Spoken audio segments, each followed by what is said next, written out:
धाकड़ खबर बेखौफजुमा बेबाक अंदाज। धाकड़ खबर के न्यूज़ से मैं आपके साथ हूं अकरम रईस खान। क्या बिहार में बीजेपी के लिए मायावती साबित हो पाएंगे प्रशांत किशोर? जी हां, इसे उलट के भी देख सकते हैं। क्या प्रशांत किशोर अपने आप को बिहार में मायावती की तरह सेट करके बीजेपी को कोई बड़ा फायदा पहुंचा पाएंगे? और यह रणनीति पिछले जो 24-26 घंटों से चल रही थी, क्या इसकी हवा निकल गई है क्या? जी हां, प्रशांत किशोर और बीजेपी ने जो रणनीति, जो हथकंडा अपनाया था वोट कटवा के तौर पर विपक्षी पार्टी को नुकसान पहुंचाने के लिए, भाजपा और जेडीयू के गठबंधन को जो है फायदा पहुंचाने के लिए, लगता है वो उल्टा पड़ गया है। वो उल्टा क्यों पड़ा है? प्रशांत किशोर की वजह से पड़ा है या बीजेपी की वजह से पड़ा है? हर पहलू से आपको रूबरू कराने की कोशिश करेंगे, लेकिन सबसे पहले आपको वोट कटवाओं पर नजर डलवा देते हैं। ये चेहरा है मायावती का। एक जमाने में उत्तर प्रदेश की बड़ी कद्दावर नेता मानी जाती थी। आज इन्होंने इस पार्टी का बेड़ा गर्क करके रख दिया है। काशीराम की जो विचारधारा थी उसको मिट्टी में मिलाकर रख दिया है।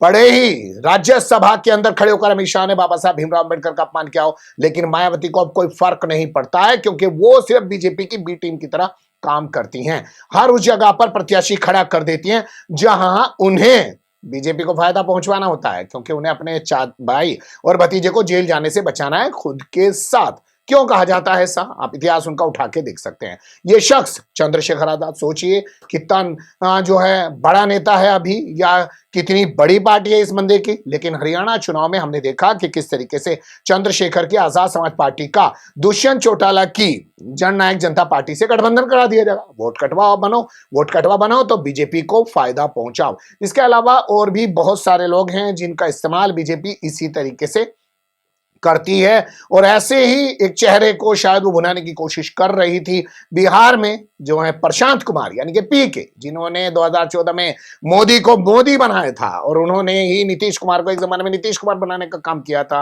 ममता के लिए भी काम कर चुके हैं, कांग्रेस के लिए भी काम कर चुके हैं, यानी अभी तक पैसे के लिए काम करने का उनका इतिहास रहा है। लेकिन अब उन्होंने एक राजनीतिक पार्टी बना ली है और बिहार चुनाव में उतरना चाहते हैं। लेकिन बीजेपी ने जो दांव चला था, या बीजेपी के जरिए प्रशांत किशोर ने जो रणनीति चलने की कोशिश की थी, वो लगता है उन्हें मुंह उनके ऊपर गिर गई है। कैसे? ये वीडियो देखिए।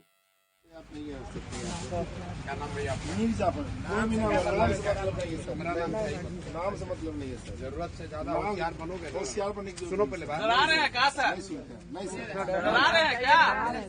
हल्ला नहीं डरा रहे हैं क्या आप छात्र को? Go back, go back, go back, go back, go back, go back, go back. Go back के नारे लगा रहे हैं छात्र प्रशांत किशोर के खिलाफ। और प्रशांत किशोर जो है कह रहे हैं कि तुम ज्यादा समझदार बन गए हो क्या? सीधे धमका रहे हैं। यानी वो जो आंदोलन चल रहा था छात्रों का पिछले कई दिनों से बिहार में, उसको हड़पने के लिए पहुंचे थे, और फिर उसके बाद क्या हुआ वो आप सब जानते हैं। लेकिन उनके कुछ जो वीडियो वायरल हो रहा है, उसमें एक वीडियो आप ये भी देख सकते हैं जिसमें वो कह रहे हैं नशा ढीला कर दूंगा।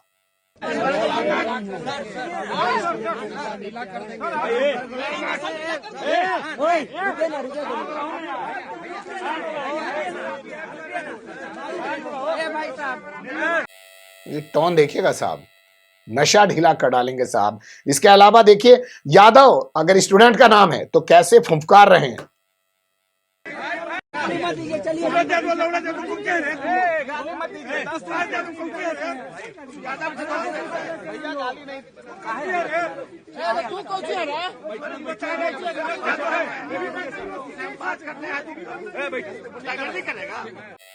एक वीडियो इनका और वायरल हो रहा है, शायद वो इनकी ज्यादा सच्चाई बयान करेगा। जरा से कंबल क्या इन्होंने छात्रों को बांट दिए कि पूरे आंदोलन को हाईजैक करने की कोशिश कर रहे थे। सुन लीजिएगा इन्हीं की जबानी।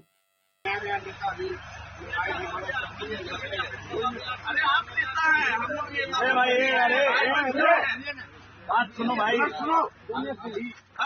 अभी कंबल मांगे हमसे, कौन मांगा कंबल? विद्यार्थी लोग कंबल मांगा है, लोग मांगे हैं क्या आपसे? अब आप कंबल देख के धौस दिखा रहे हैं लड़का लोग अपने दिए।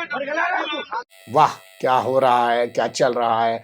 तो ये तमाम जो वीडियोस वायरल हुए हैं उससे बैंड बज गई, वरना बीजेपी ने पूरा प्रपंच रचा था। हालांकि प्रशांत किशोर अभी भी मैदान से हटने को तैयार नहीं है। उन्होंने पूरे मामले को लेकर तेजस्वी यादव पर ही सवाल खड़े कर दिए हैं। देख लीजिए कैसे।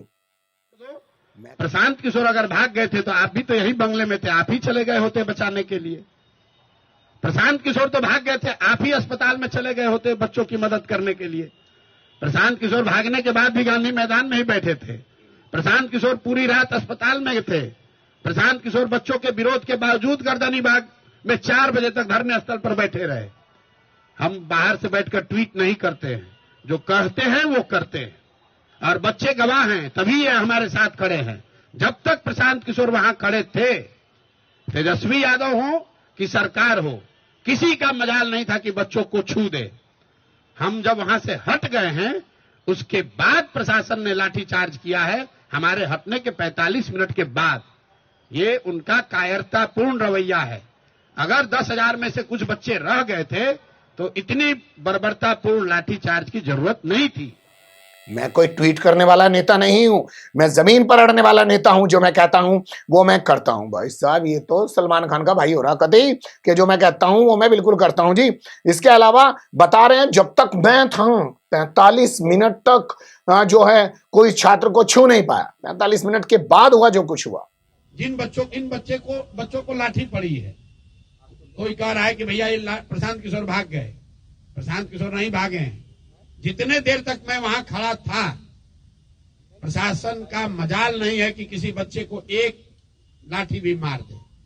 हमारे हटने के बाद 45 मिनट के बाद मिस कम्युनिकेशन में कुछ बच्चे वहीं रह गए, उसको घेर कर प्रशासन ने मारा है, और उसका पूरा हिसाब प्रशासन से और सरकार से लिया जाएगा। लेकिन अभी की प्राथमिकता ये है कि इन बच्चों की जो मांग है, इन 5 मांगों पर सरकार से पहले बात हो।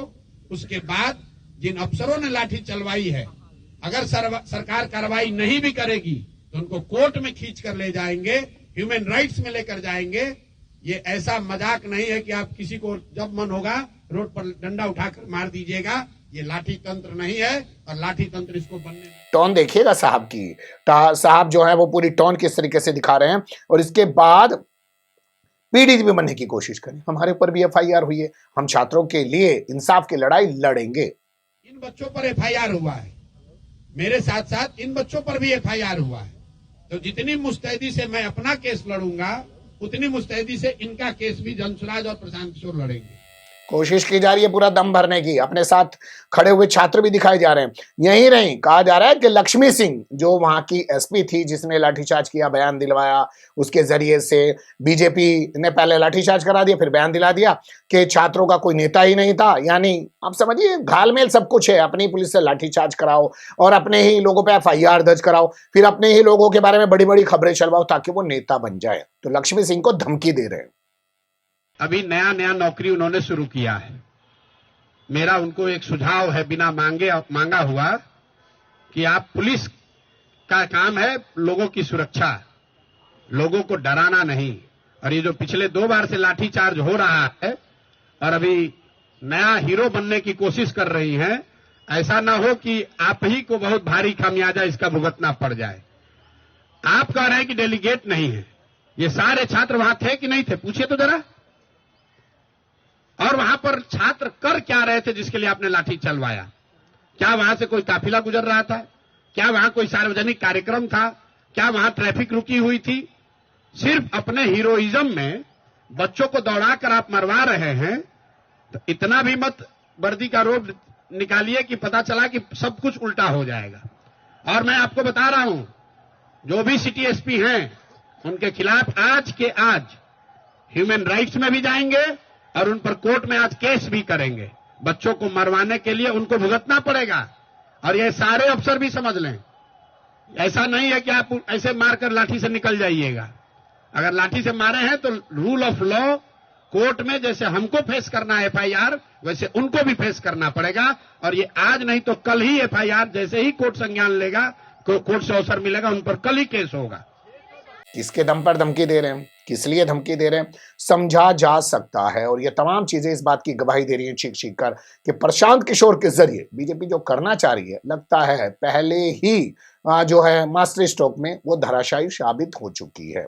बाकी चीजें आने वाला वक्त बताएगा, क्योंकि प्रशांत किशोर खुद एक रणनीतिकार है, तो उसने इस तरीके से अपने ऊपर एफआईआर कराई है, पूरा इस आंदोलन को कैप्चर करने की कोशिश की है, तो हो सकता है उसके पीछे कुछ और ही रणनीति काम कर रही हो। भगवा गैंग भी अंदर बैठकर कुछ और ही गोटियां बिछाने में लगा हुआ हो। बने रहेगा धाकड़ खबर के साथ। कमेंट्स के रूप में आप लोग अपनी राय दे सकते हैं, खबर को लाइक कर सकते हैं, चैनल को सब्सक्राइब कर सकते हैं, उस ज्यादा से ज्यादा हमारी खबरों को शेयर कर सकते हैं। फिर ऐसे ही किसी सुलगते हुए या उलझते मुद्दे लेकर मैं आपके सामने हूँगा हाजिर। फिलहाल अभी मुझे नहीं इजाजत।